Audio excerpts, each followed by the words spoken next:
একটা বেদাত, বলবে এটা বেদাত করো ঠিক আছে, কিন্তু নির্দিষ্ট দিনে করবা, কেন অন্য দিন করো।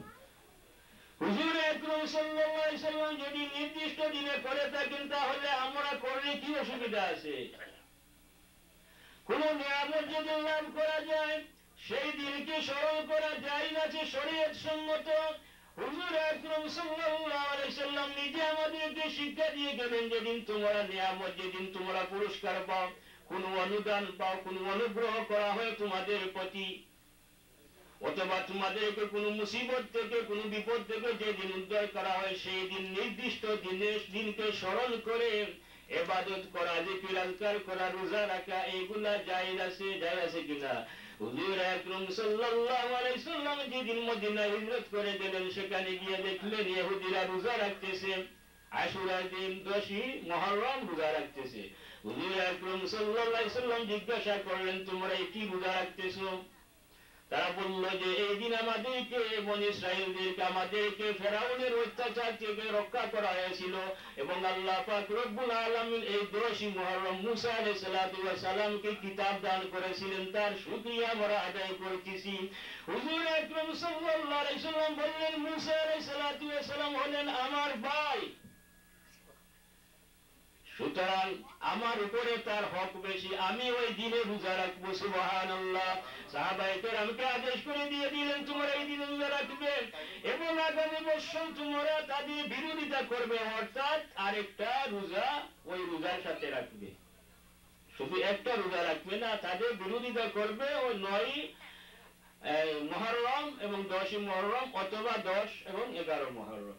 তাহলে বোঝা গেল হুজুর আকরাম সাল্লাল্লাহু আলাইহি ওয়াসাল্লাম যেদিন এই দুনিয়াতে আগমন করেছেন, সেই নির্দিষ্ট দিনকে উদযাপন করা, সেই নির্দিষ্ট দিনে খুশি প্রকাশ করা জায়েজ আছে। হুজুর আকরাম সাল্লাল্লাহু আলাইহি ওয়াসাল্লাম দেখাই বলেন যে তুমি যেদিন নিয়ামত পাবে, সেই দিনকে তুমি পালন করা, সেই দিনে মিলাদ পড়া, সেই দিনে জিকির আজকার করা, সেইগুলা জায়েজ আছে, রোজা রাখতে পারো। হুজুর আকরাম সাল্লাল্লাহু আলাইহি ওয়াসাল্লাম আমাদেরকে শিক্ষা দিয়েন কিনা?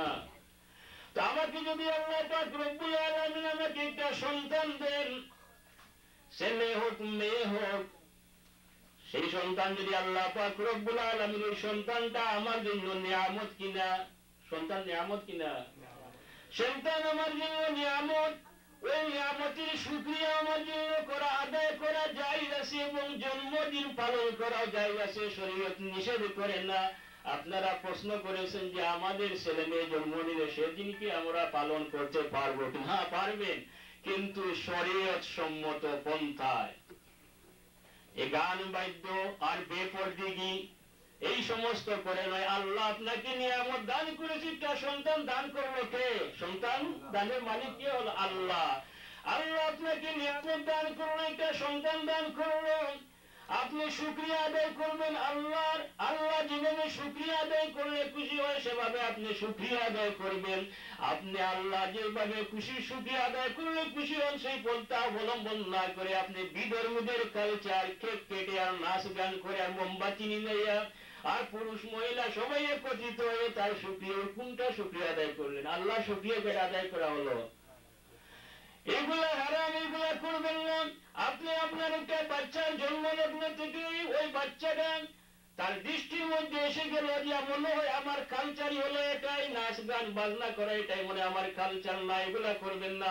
আপনি যদি তার জন্মের দিন আপনি কোরআন শরীফ তিলাওয়াত করেন, নবীকে সালাম দেন, দুরূদ শরীফ পড়েন, তাহলে বাচ্চাটার মগজের মধ্যে প্রথম থেকেই শুরু থেকে ঢুকে গেল যে আমি মুসলমানের ঘরে জন্ম নিয়েছি, আমার কালচার হলো এটা, আমার চরিত্র, আমার এটা এই নিজের মধ্যে ঢুকে যাবে, ব্রেনে ঢুকে যাবে। তখন ওই বাচ্চার খারাপ হবে না। আমরা যে বাচ্চাদেরকে ভালো হওয়ার আশা করি, কিভাবে আসবে? জন্ম থেকে খারাপ, এরপরে আমরা বাচ্চাদেরকে যত, সবাই নয়, সব খারাপ নয়, আমরা বাচ্চাদেরকে বাল্যকাল খুব কমই শিক্ষা দেই। অনেক মা বাবা আছে বাচ্চাদেরকে ছোটবেলা থেকে মিথ্যা বলা শিক্ষা দিয়ে দেয়, দেন কিনা? বাংলাদেশে কেউ যদি জিজ্ঞাসা করে তোমার আব্বা কোথায়, মনে করে যদি বাইরে অসুবিধা হবে, বলবে বলো গরো, যে তুমি বলো গরো নাই, গড়ে নাই। এখানে এমন লোক আছে, যদি কেউ ফোন করে বাচ্চা ফোন উঠায়, বলে তোমার আব্বাকে দাও, তো আব্বা বলে গিয়ে বলো যে আব্বা গড়ে নাই। তো বাচ্চা গিয়ে কি বলে? আব্বা বলেছে, আব্বা গড়ে নাই। আব্বা বলেছে, আব্বা ডরে নাই, ওই যে আমি মিথ্যাটা শিক্ষা দিতেছি বাচ্চাটাকে, আমি মিথ্যার উপরে বাচ্চাটাকে আমি গড়ে তুলতেছি। এইভাবে অনেক কিছু আছে, যেমন একটা বাচ্চার গলায়, ছেলের গলায় আমরা অনেকে স্বর্ণের চেইন গলায় দিয়ে দিই কিনা, এটা ঠিক না, এটা হারাম। পুরুষদের জন্য স্বর্ণ ব্যবহার করা হারাম। এই জন্য বাচ্চা আমাকে দান করেছে, আল্লাহ তার নিয়ামতের শুকরিয়া আদায় করতে হবে। আল্লাহ যেভাবে খুশি হন সেইভাবে আমাকে নিয়ামতের শুকরিয়া আদায় করতে হবে। তো কথা আসলো ওই যে আমি বলেছিলাম যে মৌলানা সাহেব যিনি মিলাদের সবচেয়ে বিরোধিতা করেন, উনি বলেছেন মিলাদুন নবী পালন করা যায় না, সিরাতুন নবী পালন করা যায়। তো সিরাতুন নবী পালন করা ফরজ আর মিলাদুন নবী পালন করা হলো মুস্তাহাব। উনি বলেছে একটা শিশু জন্ম যেভাবে নিল, তুমি তো আবার জন্ম নিয়ে আসতে। আমরা কি মিলাদুন নবী যেটা করি, আমরা মিলাদুন নবী, নবীর জন্মদিনকে আমরা পালন করি, জন্ম পালন করি না। এই যে মিলাদুন নবী সাল্লাল্লাহু আলাইহি সাল্লাম, নবীর জন্মদিনের খুশি, নবীর জন্মের খুশি, নবী যেদিন জন্ম নিয়েছেন ওই মুহূর্তে ওই দিনটাকে আমরা খুশি আনন্দ করি। আগে উনি ইংলিশে আপনাদের কাছে লেকচার দিয়েছেন, কুল বিফদলিল্লাহি ওয়া বিরহমাতিহি ফাবিযালিকা ফালইফরাহু। আপনাকে যেদিন আল্লাহ রহমত ফজল করেছে, অনুগ্রহ করেছে, সেই দিন আপনি খুশি করতে পারেন। আল্লাহ বলতেছে ফালইফরাহু, খুশি করতে থাকো। আল্লাহ পাক রব্বুল আলামিন আমাদের প্রতি যে অনুগ্রহ করলেন, হুজুর আকরাম সাল্লাল্লাহু আলাইহি ওয়াসাল্লাম এই দুনিয়াতে আগমন করলেন। মিলাদ, মিলাদ হলো জন্ম, আর মিলাদুন নবী নবীর জন্ম। তো রাসূলুল্লাহ সাল্লাল্লাহু আলাইহি ওয়াসাল্লামের জন্ম কি সেটা আমরা পালন করি না। নবীর জন্মের সময় যে সমস্ত ঘটনা ঘটেছে সেই সমস্ত ঘটনা আমরা আলোচনা করি। এখানে আরেকটা প্রশ্ন আসে যে নবী কিভাবে জন্ম হলেন না কিভাবে জন্ম হলো, মার ঘর থেকে কিভাবে এই দুনিয়াতে আসলেন। আচ্ছা, যদি আল্লাহর লজ্জা না করে আমরা কি করব? আল্লাহ নবীগণের জন্ম আলোচনা কোরআন শরীফে করেছেন কিনা? আমাদের মধ্যে তো অনেক আছেন যে কোরআন শরীফে যা পাই তাই মানি। তো কোরআন শরীফে মিলাদুন নবী আছে কিনা? নিশ্চয়ই আছে। মিলাদুন নবী উনি বলতেছে মিলাদুন নবী পালন করা হলো মুস্তাহাব, আর সিরাতুন নবী পালন করা হলো ফরজ। আমি বলবো সব সিরাতুন নবী পালন করা ফরজ নয়, না সবগুলা ফরজ? হ্যাঁ, সিরাতুন নবী, নবীর চরিত্র, নবীর সিরাত সবগুলা পালন করা ফরজ নয়। নবীর কোন কোন চরিত্র যেটা আছে সেটা পালন করা হারামও আছে। হারাম আছে কিনা? রাসূলুল্লাহ সাল্লাল্লাহু আলাইহি ওয়াসাল্লাম একসাথে 9 জন স্ত্রী রেখেছেন, আমাদের জন্য সেটা জায়েজ আছে কি? তো রাসূলুল্লাহ সাল্লাল্লাহু আলাইহি ওয়াসাল্লাম একসাথে 9 জন স্ত্রী রেখেছেন, সেটাও তার চরিত্র, আমাদের জন্য সেটা জায়েজ আছে। রাসূলুল্লাহ সাল্লাল্লাহু আলাইহি ওয়াসাল্লামের জন্য যাকাত, সাদকা এইগুলা খাওয়া, গ্রহণ করা এইগুলা জায়েজ ছিল কি? হ্যাঁ, জায়েজ ছিল না। এগুলা আমাদের জন্য এগুলা জায়েজ কিনা? যদি কেউ বলে, যদি সৈয়দ না হয়, রসুলের বংশ কেউ না হয়, আর বলে যে না আমার জন্য এটা হারাম, তাহলে সেটা তবু কথাটা বলাকে তার সিদ্ধ হবে।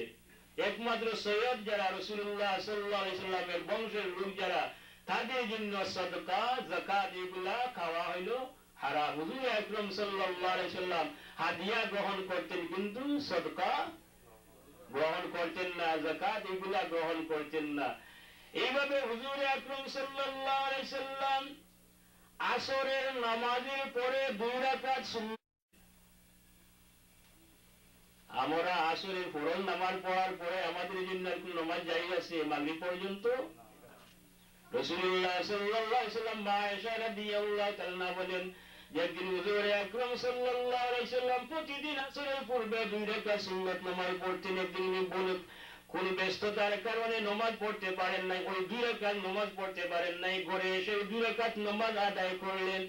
মা আয়েশা রাদিয়াল্লাহু তাআলা বর্ণনা করেন এরপরে হুজুর আকরাম সাল্লাল্লাহু আলাইহি ওয়াসাল্লাম সব সময় ওই সময়ে আসরের পরে, আসরের ফরজের পরে এবং মাগরিবের পূর্বে ওই 2 রাকাত নামাজ সব সময় কন্টিনিউ আদায় করতেন। তো আমাদের জন্য ওই সময় নামাজ পড়া কি জায়েজ আছে? নফল নামাজ পড়া? হুজুর আকরাম সাল্লাল্লাহু আলাইহি সাল্লামের জন্য অনেক কিছু আছে। হুজুর আকরাম সাল্লাল্লাহু আলাইহি সাল্লাম না খেয়ে রোজা রেখেছেন, আমাদের জন্য সেটা না খেয়ে রোজা রাখা কি জায়েজ আছে? এইভাবে অনেক কিছু আছে। হুজুর আকরাম সাল্লাল্লাহু আলাইহি সাল্লামের সব চরিত্র পালন করা আমাদের জন্য ফরজ নয়। হুজুর আকরাম সাল্লাল্লাহু আলাইহি সাল্লামের জন্য আল্লাহ পাক রব্বুল আলামিন অনেক কিছু নিষেধ করেছেন। রাসূলুল্লাহ সাল্লাল্লাহু আলাইহি সাল্লামের উপরে 6 ওয়াক্ত নামাজ ফরজ ছিল, আমাদের উপরে কি 6 ওয়াক্ত নামাজ না 5 ওয়াক্ত? 5 ওয়াক্ত।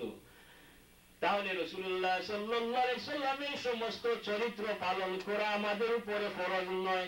রাসূলুল্লাহ সাল্লাল্লাহু আলাইহি সাল্লাম যেগুলো আমাদেরকে করতে বলতে বলেছেন সেগুলো আমাদের উপরে ফরজ। রাসূলুল্লাহ সাল্লাল্লাহু আলাইহি সাল্লামের সব চরিত্র পালন করা ফরজ নয়, জন্য সিরাতুল নবী সবগুলো পালন করা ফরজ নয়।